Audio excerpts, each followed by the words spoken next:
Hello मेरे प्यारे मित्रों और बहुत बहुत शुभकामनाएं। Best of luck. जो बिहार पुलिस कांस्टेबल का जो एग्ज़ाम देने वाले हैं उन सभी को मेरी तरफ से शुभकामनाएं। उनकी एग्ज़ाम अच्छी जाए, बेस्ट ऑफ लक। और उसी के साथ Bihar police constable exam 21,931 seat पर जो वैकेंसी आया है उसका हम लोग 1600 महत्वपूर्ण क्वेश्चन करा रहे हैं, जिसमें पार्ट 2 में हम लेकर के आए हैं 151 से शुरू करेंगे। 150 पर क्वेश्चन हमने करा दिया है, 151 से हम लोग फिर आज स्टार्ट करते हैं। तो आइए हम लोग शुरू करते हैं क्वेश्चन नंबर 1 से। तब तक आप हमारे चैनल पे पहली बार आए हैं तो हमारे चैनल को सब्सक्राइब कर दीजिए। तो आइए स्टार्ट करते हैं। देखिए, अम्ल और क्षार को मिलाने से क्या उत्पन्न होता है? तो अम्ल और क्षार को मिलाने से जल उत्पन्न होता है। सोडियम हाइड्रोक्साइड विलयन को किस में मिलाया जाता है? तो सोडियम हाइड्रोक्साइड विलयन को दोस्तों किस में मिलाया जाता है? तो ये तनु हाइड्रोक्लोरिक अम्ल में मिलाया जाता है मेरे प्यारे साथियों। कह रहा है कि यहाँ पे अम्ल और क्षार के मिश्रण से उत्पन्न होने वाली रासायनिक प्रतिक्रिया क्या कहलाती है? तो रासायनिक प्रतिक्रिया जो है ये आपकी क्या कहलाती है? उदासीनीकरण कहलाती है। अम्लीय क्षारीय विलयनों का रंग में परिवर्तन किसके कारण होता है?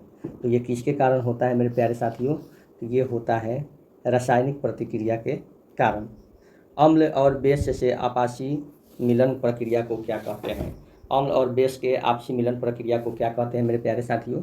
तो उसे हम लोग उदासीनीकरण कहते हैं। उदासीनीकरण क्रिया में कौन सा तत्व उत्पन्न होता है? तो लवण उत्पन्न होता है मेरे प्यारे साथियों। हाइड्रोक्लोरिक अम्ल और सोडियम हाइड्रोक्साइड उदासीनीकरण से कौन सा लवण बनाता है? कौन सा लवण बनाता है मेरे प्यारे साथियों? तो ये जो है आपका option number B, sodium chloride बनाता है। दूधिया मैग्नीशिया का उपयोग किन रोगों में किया जाता है? दूधिया मैग्नीशिया का जो है एसिडिटी के रूप में किया जाता है। उपचयन से राहत पाने के लिए कौन सा पदार्थ अधिकतर उपयोग में लाया जाता है मेरे प्यारे साथियों? तो ये मैग्नीशियम हाइड्रोक्साइड को लाया जाता है। आगे है, कैल्शियम हाइड्रोक्साइड का दूसरा नाम क्या है? तो कैल्शियम हाइड्रोक्साइड का दूसरा नाम है चूने का पानी। यदि मिट्टी अत्यधिक अम्लीय हो तो उसमें क्या डालना चाहिए? मिट्टी अत्यधिक अगर अम्लीय हो जाए तो उसमें क्या डालेंगे मेरे प्यारे साथियों? तो उसमें हम लोग कैल्शियम हाइड्रोक्साइड को डालेंगे। ताजमहल की सुंदरता का ह्रास क्यों हो रहा है? ताजमहल की जो सुंदरता है उसका ह्रास यानी कि उसकी हानि क्यों हो रहा है? तो यहाँ पे है वायुमंडलीय प्रदूषण के कारण हो रहा है मेरे प्यारे साथियों। अम्लीय वर्षा कहाँ सबसे ज़्यादा होती है? तो अम्लीय वर्षा सबसे ज़्यादा कहाँ होती है मेरे प्यारे मित्रों? तो ये होती है औद्योगिक क्षेत्रों में। कैल्शियम हाइड्रोक्साइड का उपयोग किस लिए किया जाता है? तो कैल्शियम हाइड्रोक्साइड का उपयोग जो है मेरे प्यारे साथियों मिट्टी को क्षारीय बनाने के लिए किया जाता है। मृदा उपचार में किस पदार्थ का उपयोग नहीं होना चाहिए? मृदा उपचार में किस प्रकार का पदार्थ का उपयोग नहीं होना चाहिए मेरे प्यारे साथियों? सोडियम कार्बोनेट का। अम्लता और उपचार करने के लिए कौन सी दवाइयाँ ली जाती है? अम्लता का उपचार करने के लिए कौन सी दवाइयाँ ली जाती है? तो ये एंटी एसिडिटी ली जाती है। मिट्टी के निर्माण की प्रक्रिया को क्या कहा जाता है? तो मिट्टी के निर्माण की प्रक्रिया को अपक्षय कहा जाता है। मिट्टी की परतों का निर्माण किस प्रकार की मिट्टी से होता है? मिट्टी की परतों का निर्माण किस प्रकार की मिट्टी से होता है मेरे प्यारे साथियों? तो ये होता है कोलाइट मिट्टी से। मिट्टी की किस परत में ह्यूमस की मात्रा सबसे कम होती है मेरे प्यारे साथियों? तो किस में? तो मध्य मृदा में। बालू और चिकनी मिट्टी का अनुपात किसको इंगित करता है? बालू और चिकनी मिट्टी का अनुपात किसको इंगित करता है मेरे प्यारे साथियों? तो किसको इंगित करता है? तो ये बिक्की मिट्टी को।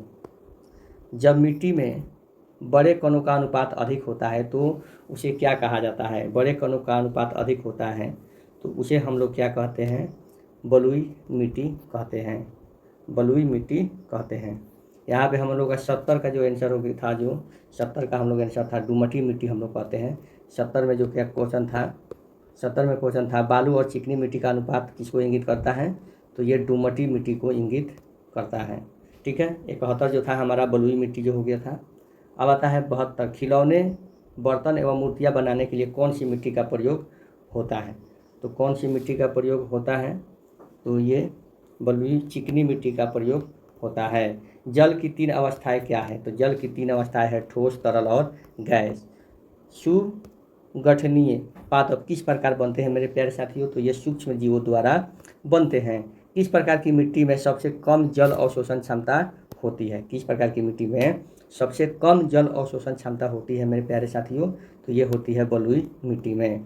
मसूर और अरहर की खेती किस प्रकार की मिट्टी में की जाती है? तो ये की जाती है दोमट मिट्टी में। किस प्रकार की मिट्टी जल धारण और वायु संचार में संतुलन बनाए रखती है? तो ये होती है दोमट मिट्टी। पौधों में संजान क्या होता है? पौधों में संजान जो है मूल रोम संरचना होता है। मूल रोम किस में उपस्थित होते हैं? तो मूल रोम जो होते हैं जड़ों में उपस्थित होते हैं। पानी और घुलनशील पोषक तत्वों को पत्तियों तक पहुंचाने के लिए पौधे किस प्रकार के ऊतक का उपयोग करते हैं? तो ये जाइलम ऊतक का उपयोग करते हैं। जाइलम का मुख्य कार्य क्या है? तो जाइलम का मुख्य कार्य है जल और खनिज लवणों का संवहन। फ्लोएम का क्या कार्य है? तो फ्लोएम का कार्य है खाद्य पदार्थों का संवहन करना। पौधे में किस प्रकार के ऊतक जल और खनिज पदार्थों को संवहन करते हैं? तो ये किस प्रकार के करते हैं? तो ये करते हैं आपका जाइलम। पौधे भोजन का निर्माण किस अंग में करते हैं? तो पौधे भोजन का निर्माण जो है पत्तियां में करते हैं। किस प्रकार के ऊतक का संवहन जल और खनिजों को जड़ों से पत्तियों तक पहुंचाता है? तो कौन पहुंचाता है? तो ये संवहनीय ऊतक जो होता है वहीं पहुंचाता है। पत्तियों में मौजूद कौन से संचरण जल अवशोषित करती है? तो ये होती है रंध्र जो होती है जल अवशोषित करती है। जल का किस रूप में पत्तियों से उद्गम होता है? तो जल का किस रूप में होता है? तो ये वाष्प के रूप में होता है। जल का वाष्पोत्सर्जन किस प्रक्रिया के द्वारा होता है? तो ये उत्सर्जन प्रक्रिया के द्वारा होता है। उच्च तापमान का वाष्पोत्सर्जन पर क्या प्रभाव पड़ता है? तो ये वाष्पोत्सर्जन बढ़ जाता है। कौन सा कारक वाष्पोत्सर्जन को प्रभावित करता है? तो ये तापमान का बढ़ना। वाष्पोत्सर्जन की प्रक्रिया किससे होती है? तो वाष्पोत्सर्जन की प्रक्रिया जो है पत्तियों के छिद्रों से होती है। जाइलम और फ्लोएम ऊतक का पौधों में क्या कार्य है? तो जाइलम और फ्लोएम ऊतक का पौधों में संवहन का कार्य है। वाष्पोत्सर्जन के लिए कौन सा ऊतक जिम्मेवार है? तो यह है स्टोमेटा। शरीर के विकास एवं गति को बनाए रखने के लिए किसकी आवश्यकता होती है? तो ये जो है पोषण की आवश्यकता होती है। कौन सा तत्व शरीर में भोजन को संश्लेषण करने में सहायक होता है? कौन सा तत्व? तो पाचन तंत्र। संपूर्ण प्रक्रिया को क्या कहा जाता है? तो संपूर्ण प्रक्रिया को जो है पाचन कहा जाता है। सामान्य व्यक्ति प्रति मिनट कितनी बार सांस लेता है? तो सामान्य व्यक्ति प्रति मिनट कितनी बार सांस लेता है? तो ये जो है आपका 15 से 18 बार सांस लेता है। लकड़ी जलाने पर कौन गैस अधिक मात्रा में पैदा होती है? तो लकड़ी जलाने पर कार्बन डाइऑक्साइड गैस जो है अधिक मात्रा में पैदा होती है। ईंधन को जलाकर परीक्षण किस प्रकार नहीं करना चाहिए? ईंधन को जलाकर परीक्षण जो है ज्वलनशील पदार्थ का परीक्षण नहीं करना चाहिए।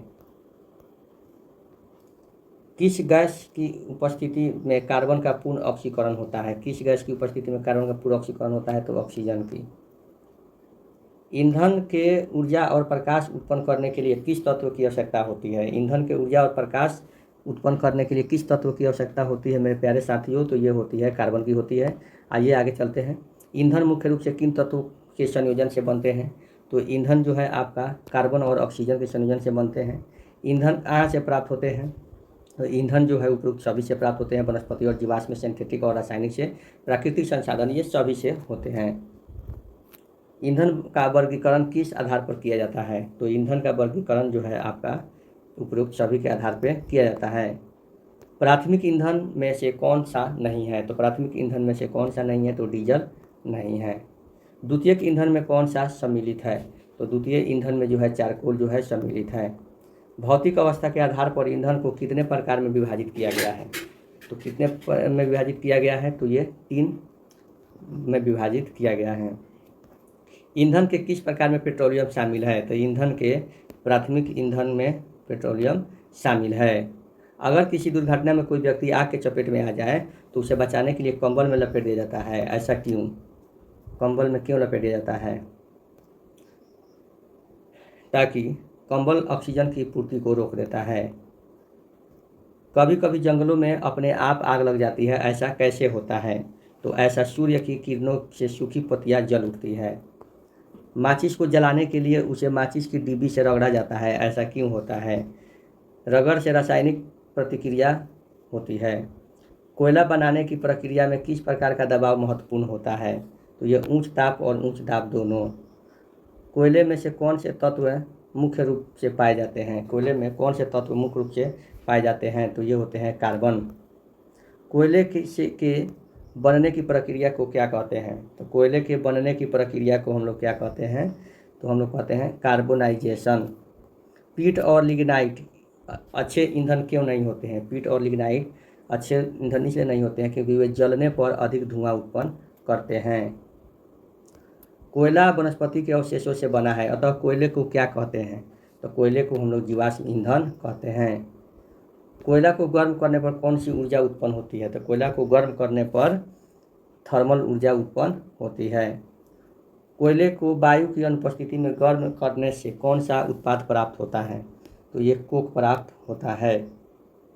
कोलतार किस चीज़ के लिए उपयोगी होता है? तो कोलतार जो है सड़क निर्माण के लिए उपयोगी होता है। कोलतार की प्राप्ति किस प्रक्रिया से होती है? तो कोलतार की प्राप्ति जो है ऊष्मा क्षय प्रक्रिया से होती है। नेक्स्ट है मेरे प्यारे साथियों, यहाँ पे देखिएगा, पेट्रोलियम के निर्माण के लिए किन तत्वों का उपस्थित आवश्यक होती है? तो पेट्रोलियम के निर्माण के लिए किस तत्वों का? ताप और दाब का।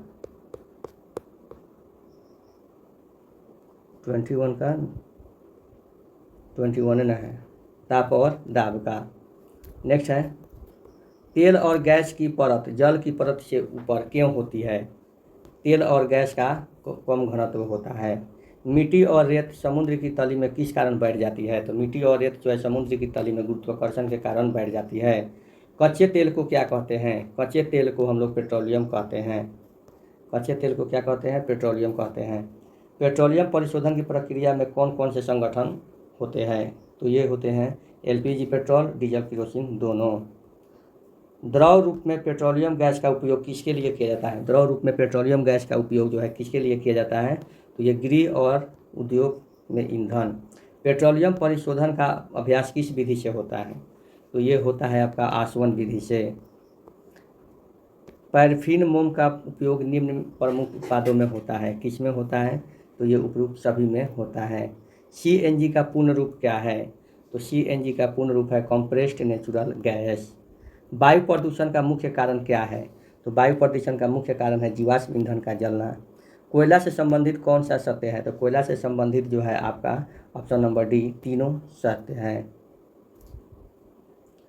प्राकृतिक गैस निम्नलिखित में से कौन सी गैस शामिल नहीं है? प्राकृतिक गैस में तो कोयला गैस जो है शामिल नहीं है। कोयला, लकड़ी, पेट्रोलियम और प्राकृतिक गैस को क्या कहते हैं? कोयला, लकड़ी, पेट्रोलियम और प्राकृतिक गैस को हम लोग क्या कहते हैं? तो क्या कहते हैं मेरे प्यारे साथियों? तो यहाँ पे देखिएगा क्या कहते हैं, 33 का सी प्राथमिक कहते हैं। सूर्य का प्रकाश, वायु एवं जल किस प्रकार के ऊर्जा के स्रोत हैं? तो ये जो है अक्षय ऊर्जा के स्रोत हैं। कोयला और पेट्रोलियम के संसाधन किस प्रकार के संसाधन हैं? तो ये सीमित संसाधन है। पेट्रोलियम का परिष्करण किस विधि से किया जाता है? तो पेट्रोलियम का परिष्करण जो है आपका आसवन विधि से किया जाता है। पेट्रोल का ज्वलन ताप केरोसिन के ज्वलन ताप से समान होता है। क्या होता है? समान होता है। लाल फास्फोरस कमरे के ताप पर आम रूप से ठोस रहता है। अम्ल और सोडियम कार्बोनेट अभिक्रिया कर कौन सी गैस उत्पन्न करते हैं? तो ये होता है कार्बन डाइऑक्साइड गैस। कोयला किस प्रकार बनता है? तो कोयला जो है पौधे के विघटन से बनता है मेरे प्यारे साथियों। विद्युत धारा को किन दो श्रेणियों में बांटते हैं? तो विद्युत धारा को सुचालक और अपचारक के रूप में दो भागों में बांटते हैं। कौन से पदार्थों में से बिजली बहती है? कौन से पदार्थों में से बिजली बहती है? तो नारियल के तेल में से। बल्ब के जलने की तीव्रता अधिक किस में होती है? बल्ब के जलने की अधिक तीव्रता जो होती है नींबू के रस में होती है। बल्ब के जलने की तीव्रता किस में अधिक होती है? ये क्वेश्चन जो है यहाँ पे क्वेश्चन में डाउट लग रहा है कि बल्ब के जलने की तीव्रता इसमें अधिक होती है। देखिए यहाँ पे ये कौन से पदार्थ में बिजली बहती है, तो कौन से पदार्थ में बिजली बहती है, नारियल के तेल में बिजली बहती है, सही है यहाँ पे 42 में। लेकिन यहाँ पे कह रहा है कि बल्ब के जलने की तीव्रता अधिक किसमें होती है, तो ये क्वेश्चन समझ में नहीं आ पा रहा है कि इसमें क्या हो रहा है, इसीलिए इस क्वेश्चन को हम लोग छोड़ेंगे यहाँ से। आगे देखते हैं यहाँ पे अगले क्वेश्चन में, विद्युत धारा प्रवाहित करने की क्षमता में, विद्युत धारा प्रवाहित करने की क्षमता में कौन से पदार्थ सर्वाधिक है, कौन सा पदार्थ सर्वाधिक है, तो ये पीने का पानी। किस प्रकार का तेल बिजली संचालन नहीं करता है, किस प्रकार का तेल जो है बिजली संचालन नहीं करता है, तो ये होता है आपका रिफाइन।